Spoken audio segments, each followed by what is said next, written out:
أعوذ بالله من الشيطان الرجيم. بسم الله الرحمن الرحيم. الذين آتيناهم الكتاب يعرفونه كما يعرفون أبناءهم وإن فريقا منهم ليكتمون الحق وهم يعلمون. الحق من ربك فلا تكونن من الممترين. ولكل وجهة هو موليها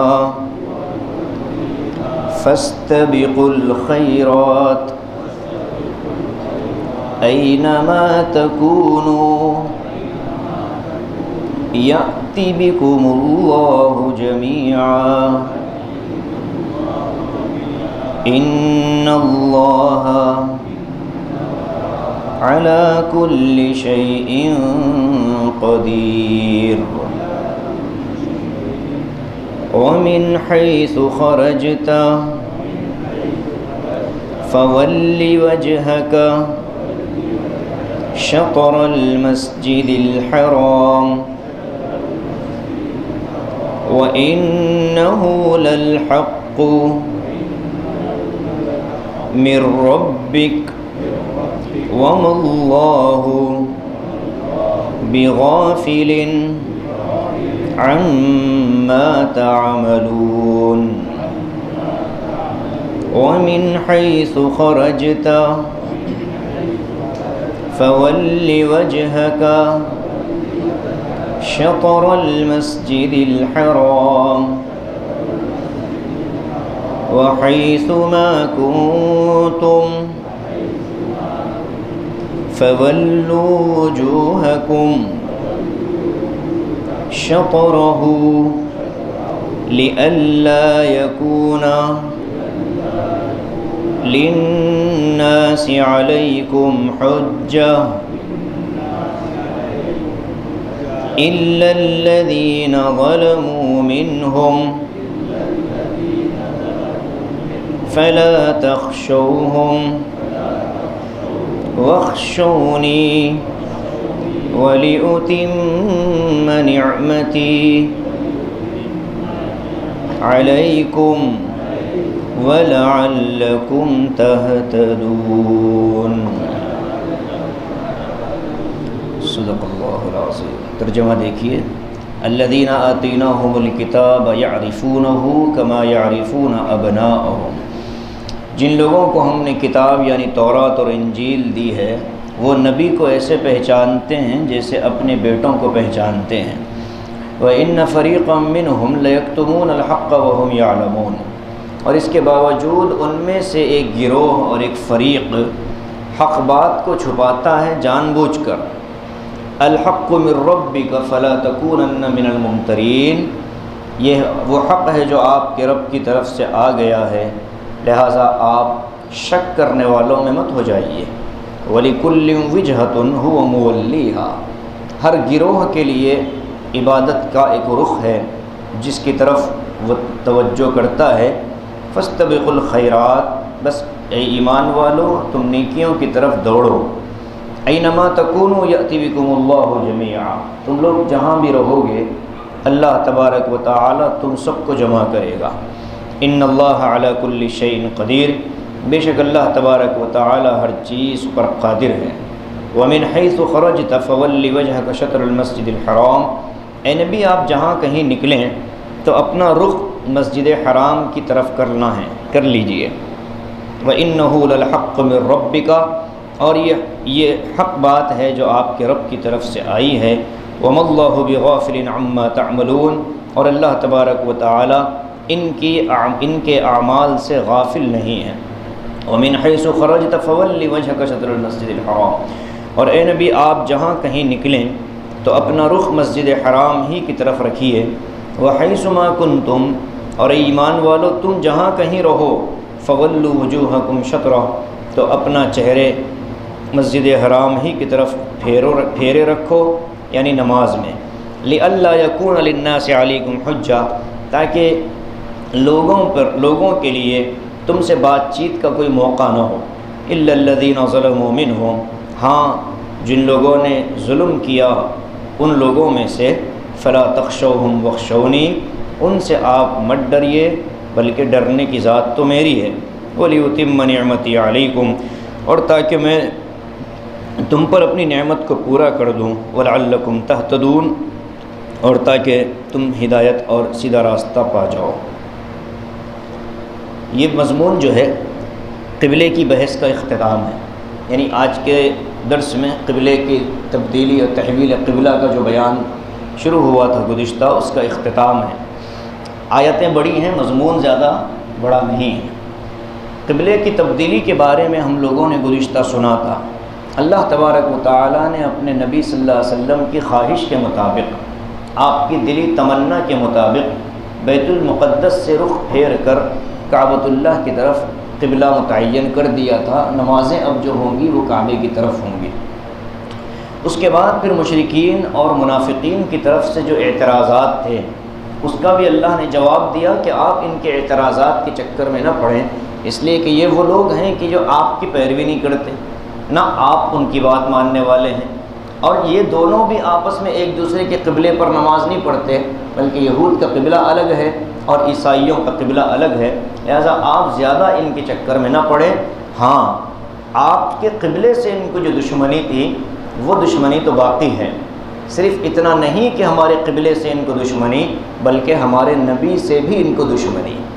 وہ آج کی آیت میں اللہ فرماتا ہے کہ یہ ایسے لوگ ہیں کہ جب مشرکین نے گزشتہ کہا تھا نا کہ ہم لوگوں نے پوچھا تھا مکے والوں سے، لیکن مکے والوں نے تو انکار کر دیا آپ کے نبی ہونے کا، اور آپ کے قبلے، ہم نے یہودیوں سے پوچھا تھا تو ان لوگوں نے تو انکار کر دیا۔ اللہ فرماتا ہے کہ کس سے پوچھ رہے ہو بھائی؟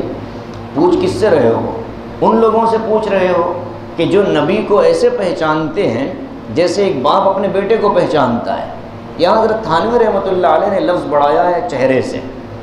حقیقتاً باپ کے لیے بھی یہ دعویٰ ممکن نہیں کہ وہ بیٹا اسی کا ہے۔ حضرت عبداللہ ابن سلام رضی اللہ تعالیٰ عنہ سے حضرت عمر رضی اللہ عنہ نے پوچھا، تفسیر قرطبی میں پڑھا میں نے، اور حضرت تھانوی نے اس حوالے سے روح البیان، روح المعانی کا نام لیا۔ تو حضرت عمر نے پوچھا حضرت عبداللہ ابن سلام سے، جو یہودیوں کے بڑے عالم تھے، ان سے پوچھا تھا کہ کیا آپ لوگ ہمارے نبی محمد صلی اللہ علیہ وسلم کو ایسے پہچانتے ہو جیسے اپنی اولاد کو؟ تو انہوں نے کہا بلا و اکثر، بالکل ایسے پہچانتے ہیں، بلکہ اس سے بھی زیادہ۔ اس کے بعد حضرت عبداللہ ابن سلام نے کہا کہ نبی کے نبی ہونے کی جو بشارتیں، جو اشارات اور جو علامات ہماری کتابوں میں ہیں وہ بالکل واضح ہے، صاف ہے، ان کو پڑھ کر کے نبی کو دیکھنے والا نبی کا انکار کر ہی نہیں سکتا۔ البتہ ایک باپ یہ دعویٰ نہیں کر سکتا کہ میرا جو گھر میں بیٹا پل رہا ہے یہ میرا ہی بیٹا ہے، اس لیے کہ لعل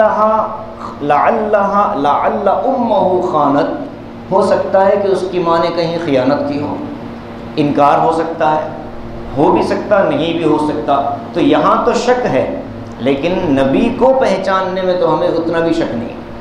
یہ کہا حضرت عبداللہ ابن سلام نے۔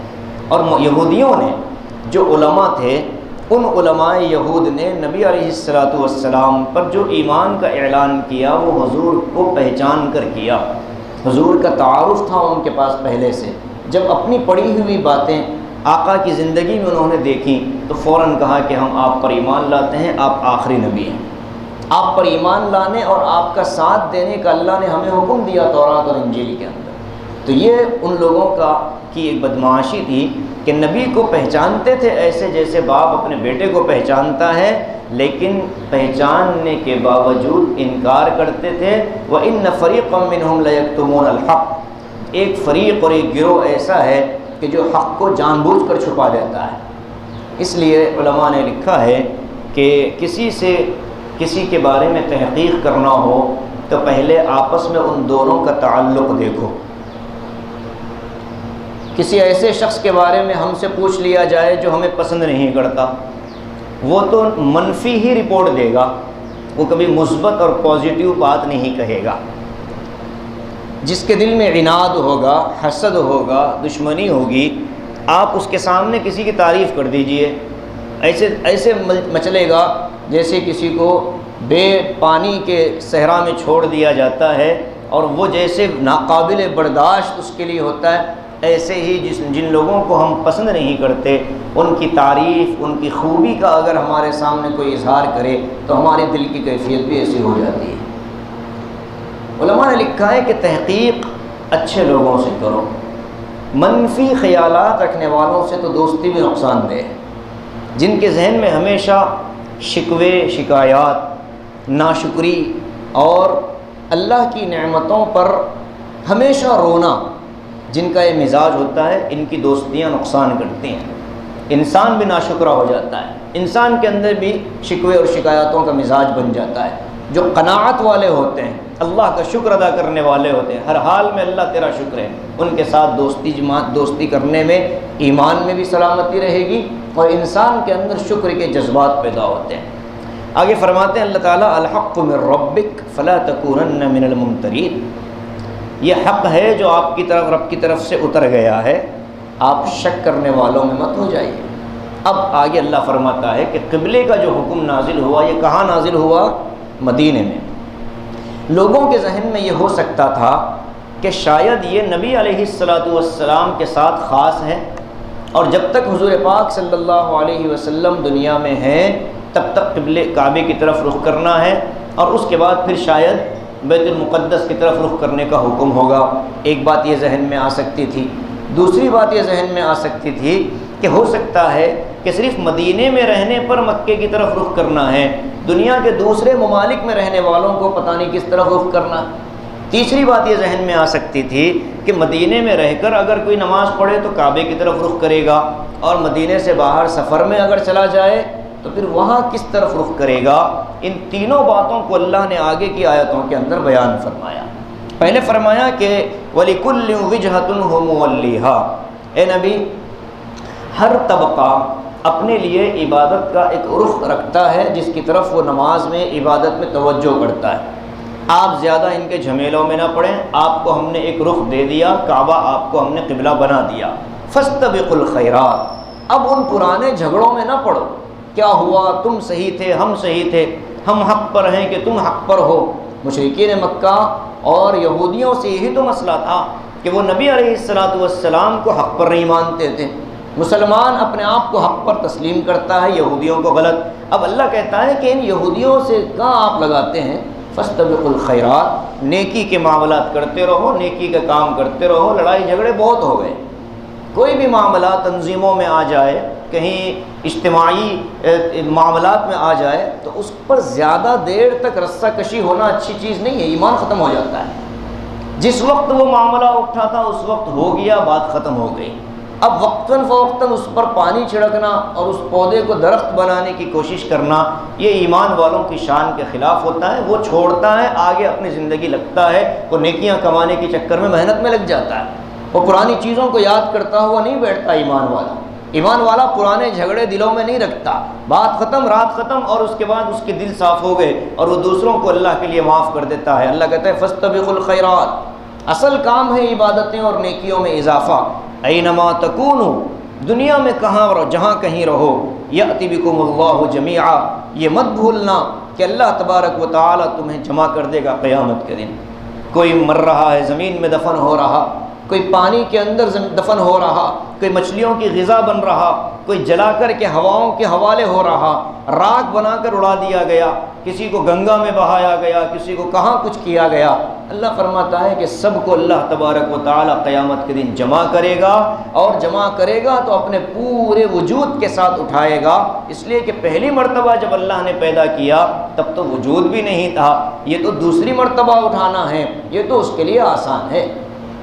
اب سائنس نے اس پر تحقیق کی کہ کیسے ممکن ہے کہ ایک جسم جو مٹی میں گل جائے، مٹی میں مل کر کے مٹی بن جائے، منہا خلقناکم وفیہا نعیدکم، تو وفیہا نعیدکم کے اوپر ان لوگوں نے، ومنہا نخرجکم کے اوپر ان لوگوں نے تحقیق کی، تو معلوم ہوا کہ جسم انسانی کی ایک ہڈی جو کہ کمر کے درمیان میں کہیں ہوتی ہے، چھوٹا سا ٹکڑا، وہ باقی رہتا ہے عام طور پر، سب سے آخری میں وہ مٹی میں ملنے والا ہوتا ہے، اور بہت لمبا عرصہ، برسہ برس، صدیوں تک وہ کبھی مائع ختم نہیں ہوتا۔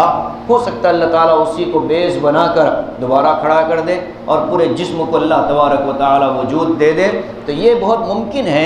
اس لیے اپنی آخرت ہمیشہ ذہن میں رکھو، جھگڑوں میں نہ پڑو۔ تمہیں معلوم ہے یہ حق ہے، حق کا ساتھ دے دو، حق پر چلتے رہو، جھگڑوں میں پڑ کر کے اپنے دین کا نقصان کبھی بھی نہ کیا جائے۔ ان اللہ علی کل شیء قدیر، بے شک اللہ تبارک و تعالی ہر چیز پر قادر ہے۔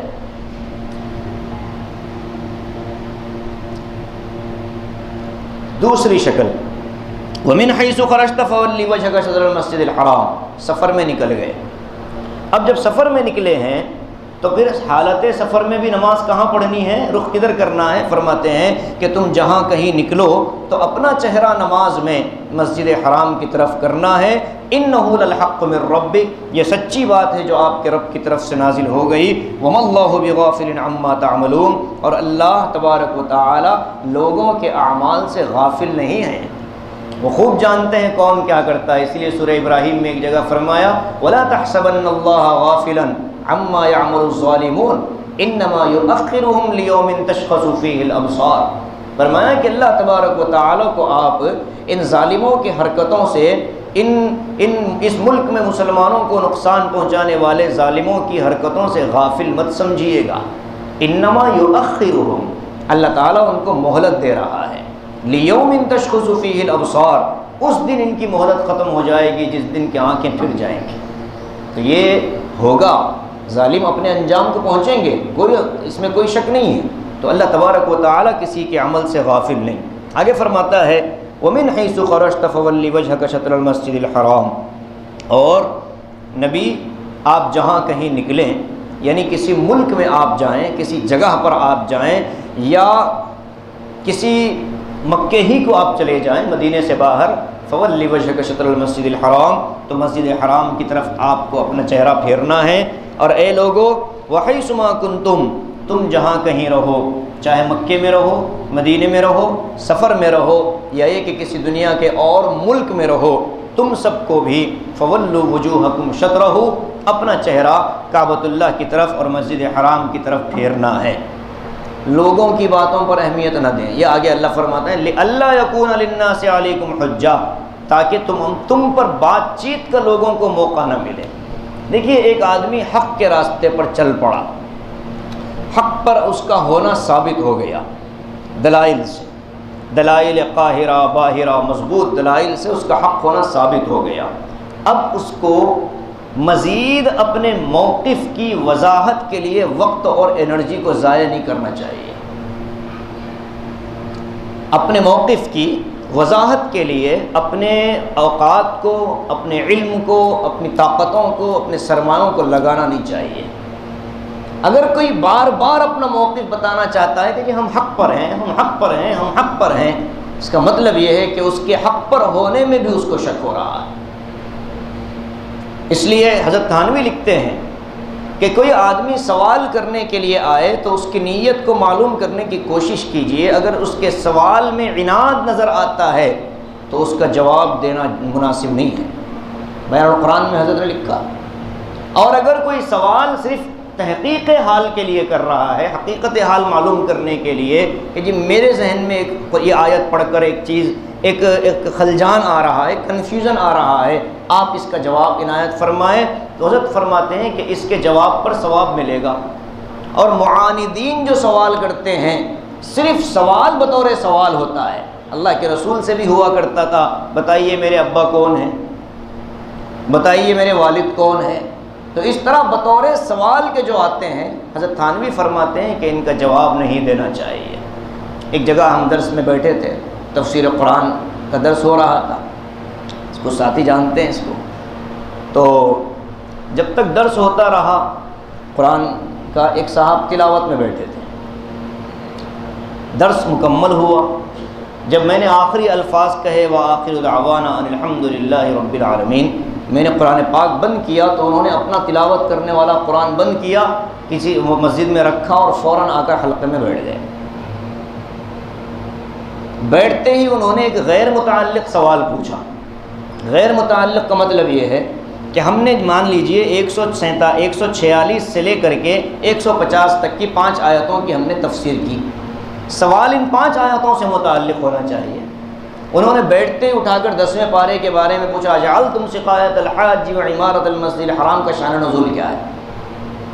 پہلی دن تو میں نے جواب دے دیا، لیکن دوسری مرتبہ بھی یعنی کہ کچھ دنوں کے بعد بھی اس شخص نے یہی حرکت دہرائی، تو میں نے جیسے ہی وہ بیٹھا میں کھڑا ہو گیا، میں نے کہا سبحان اللہ وبحمدہ سبحانک اللہم وبحمدک۔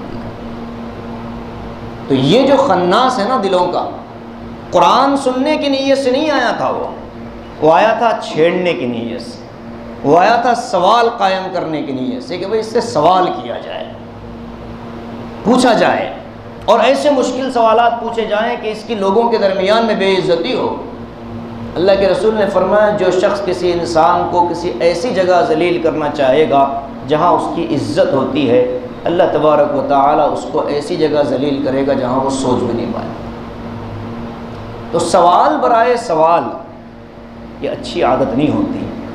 علم کے حصول کے لیے، مسائل کے معلوم کرنے کے لیے سوال، اس پر اجر و ثواب کے وعدے ہیں، اس پر اجر و ثواب۔ بعض حضرات ہوتے ہیں معلوم ہوتا ہے جواب لیکن پھر بھی پوچھتے ہیں، اس نیت سے پوچھتے ہیں کہ معلوم کریں ان کے پاس کیا جواب آتا ہے۔ بعض لوگ ہوتے ہیں کسی کو لاتے ہیں اپنے ساتھ بٹھا کر کہتے ہیں کہ جی ان سے یہ سوال کرے تو انہوں نے کیا جواب دے دے کہ دیکھیں گے بطور امتحان۔ تو ایسے تو بھائی مولوی تو ایسوں کو بہت سوں کو جھیلے ہوتے ہیں۔ میں تو باضابطہ ایک مستقل اس پر ایک محاضرہ ہوتا ہے، لوگوں کے سوالات کی نفسیات پر مستقل ایک محاضرہ ہوتا ہے۔ تو بعض مرتبہ غیر ضروری سوالات کا جواب بھی غیر ضروری انداز میں دینا پڑتا ہے، بعض مرتبہ ادب کے دائرے میں جواب دیا جاتا ہے۔ اللہ فرماتا ہے یہ جو لوگ منافقین اور یہودی ہیں یہ آپ سے اطمینان حاصل کرنے والے نہیں ہیں، آپ اس کو طے کر لیجئے۔ دین کا کام کرنے والوں کو اور خاص طور سے مسلمانوں کو کافروں کے بارے میں اور یہود و نصارہ کے بارے میں یہ چیز ذہن میں بٹھا لینی ہے کہ ہمارا کام ہے بات کا پہنچا دینا۔ جیسے میں نے سورہ انعام کی تفسیر میں عرض کیا تھا کہ جس کے کانوں میں اللہ کا کلام پہنچ گیا اس تک نبی کی دعوت پہنچ گئی۔ وَمَن بَلَغَ، قرآن نے کہا کہ جس تک اللہ کا کلام پہنچا اس تک نبی کی دعوت پہنچ گئی۔ اب وہ کافر ہو رہا ہے انکار نہ ماننے کی وجہ سے۔ تو ایک تو یہ ہے کہ جن لوگوں کو دین کی اللہ سمجھ عطا فرماتا ہے وہ لوگوں سے ڈرنا چھوڑ دیں۔ قرآن نے یہاں کہا إِلَّا الَّذِينَ ظَلَمُوا مِنْهُمْ، اے نبی لوگوں سے آپ سادہ سوال جواب میں نہ الجھیے، ہاں جو سمجھدار قسم کے لوگ ہیں وہ ان آیتوں کو سمجھ کر کے آپ پر ایمان لا لیں گے، اور جو ظالم ہیں، عناد ہے، دل میں دشمنی ہے، آپ سے عداوت ہے، وہ کبھی آپ کی بات، وہ صرف حجت کرنا چاہیں گے، بحث کرنا چاہیں گے۔ اب نبی کو تسلی دی جاتی ہے فلا تخشوہم، اے نبی آپ ان لوگوں سے ڈریے مت، آپ ان لوگوں سے ڈریے مت، وخشونی، بلکہ ڈرنا مجھ سے ہے، مجھ سے ڈریے بس۔ اس لیے کہ جب میں نے ایک حق آپ کو دے دیا ہے، آپ نے اپنا حق ہونا واضح کر دیا، اب آپ لوگوں سے ڈریں کس لیے؟ اس آیت میں علماء نے بڑی پیاری بات لکھی ہے، کہتے ہیں کہ جو دین کے خدام ہوتے ہیں، علماء ہوتے ہیں، ائمہ ہوتے ہیں، مؤذنین ہوتے ہیں، وہ اللہ کے علاوہ کسی اور سے نہ ڈریں۔ وہ حق بولتے ہوئے یہ نہ سوچیں کہ بھائی میرے حق بولنے سے میرے دوست کو تکلیف ہوگی، میرے حق بولنے سے مجھ سے مصافحہ کرنے والوں کو تکلیف ہوگی۔ فلا تخشوا، ان سے نہ ڈریں، وخشونی، اللہ سے ڈرنا ہے۔ کیوں؟ وَلِأُتِمَّ نِعْمَتِي عَلَيْكُمْ وَلَعَلَّكُمْ تَهْتَدُونَ، ہم نے قبلہ جو کعبہ متعین کیا اس کی دو وجوہات ہیں۔ ایک وجہ یہ ہے کہ ہم آپ پر اپنی نعمتوں کو پورا کرنا چاہتے ہیں۔ کیوں؟ جس نبی کا علیحدہ قبلہ ہوتا ہے اس نبی کی شان بھی نرالی ہوتی ہے۔ جس امت کی علیحدہ ایک اللہ تبارک و تعالی عبادت کا رخ متعین کر دے اس امت کا مقام بھی تو بڑھ گیا۔ فرماتے ہیں کہ وَلِأُتِمَّ نِعْمَتِي عَلَيْكُمْ، میں نے قبلہ آپ کا کعبہ متعین کر کے آپ کی عزتیں یعنی امت کی عزت میں اضافہ کیا اور نعمتیں بڑھائی، وَلَعَلَّكُمْ تَهْتَدُونَ، اور تم میرے ان ہدایات پر عمل کرو گے تو تم راہ راست پر چل پاؤ گے۔ یہ مضمون مکمل ہوا۔ آگے اللہ فرماتا ہے کہ کعبے کی بحث جہاں شروع ہوئی تھی پہلے پارے میں، وہاں بات چیت شروع ہوئی تھی حضرت ابراہیم علیہ السلام کی دعا سے، اور ابراہیم علیہ السلام نے اپنی دعا میں ایک درخواست کی تھی نبی کے بھیجے جانے کی۔ اللہ نے اس اگلی آیت کے اندر بھی نبی کی صفات کو بیان فرمایا ہے، انشاءاللہ اس کو اگلے درس میں ہم لوگ عرض کریں گے۔ اللہ تبارک و تعالی اپنے احکام پر چلنے کی 100% توفیق نصیب فرمائے، اور غیر ضروری الجھاؤں سے اللہ ہماری زندگیوں کو محفوظ فرمائے۔ آمین وآخر دعوانا ان الحمدللہ رب العالمین۔